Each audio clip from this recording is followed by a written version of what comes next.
Rehefa alitafaraka amintsika indray ato anatin'ny fandarana meteo manolotra ny araba topoklasy topovavy. Misesy ny fandalovana rindrin-drahona ao atsimon'ny Madagasikara ao amin'ity herinandro ity izay mampahazo vahana ny oram-baratra ety amin'ny faritry ny Avoatany. Manomboka amin'ny ilany andrefan'ny Avoatany izany mahazo ny antotanin'ny Menabe, Melaky, Atsimo andrefana ary hitatra tsikelikely amin'ny faritra hafa ety amin'ny Avoatany amin'ny fiafaran'ny herinandro. Avy hatrany ary dia ny toetry ny andro no vinavinaina ho amin'ny rapitso talata fa 7 amby roapolo ny volana Oktobra 4 amby roapolo amby roa arivo no hoarosantsika amin'izao fotoana izao.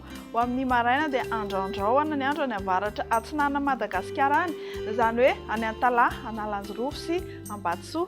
Ny amin'ny faritra sisa dia ibalika ny masoandro na ifandimby eo ny rahona sy ny masoandro. Ho amin'ny rapitso tolakandro dia hipoitra tsikelikely ny orana tandrifin-drahona mitsitokotoko ny amin'ny ilany atsinanan'ny Itasy, Vakinakaratra sy Amoronmany. Anorana tandrifin-drahona mety araha kotroka kosa ny antotany amin'ny faritry Melaky, Menabe sy Atsimo andrefana. Ny ankoatr'izay moa dia ifandimby eo ny Maloka sy ny Mibalika. Mahakasika ny maripana indray araka izao tarehimarika hitantsika amin'ny sary izao ny mafana indrindra dia miloko menamena be amin'ny sary. Hitantsika any Iosy 4 degré Celsius sy any Analalava 7 degré Celsius. Ny aty amin'ny Avoatany dia manodidina ny 17 hatramin'ny 2 degré Celsius ny tontolo andro. Ny alarobia 7 ny volana Oktobra 4 amby roapolo amby roa arivo indray dia hipoitra tsikelikely hatrany ny orana tandrifin-drahona indrindra ny amin'ny takariva sy ny amin'ny alina any amin'ny manodidina ny Nosy sy Samborano any.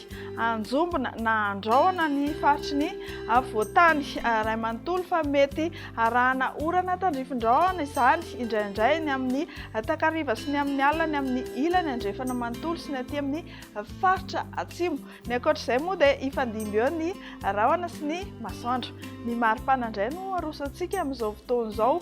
Ny Antsipiriany ny aty amin'ny Antotany dia manodidina ny 10 hatramin'ny 3 degré Celsius. Ny ambandrindra dia 10 araka ny efa voalaza teo izay hitantsika any amin'ny faritry Vakinakaratra iny.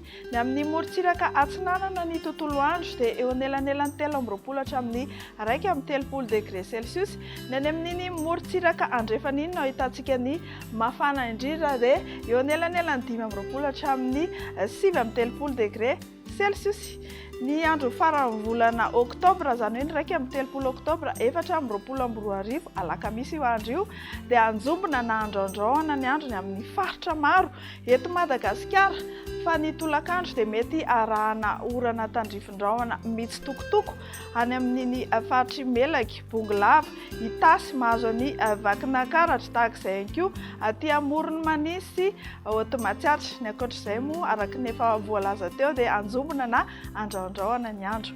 Mahakasika ny maripana indray vao vinavina amin'izay andro ny alakamisy izay ny amin'ny tendrony avaratra Madagasikara any manodidina ny 4 amby roapolo hatramin'ny 2 amby 3 degré Celsius.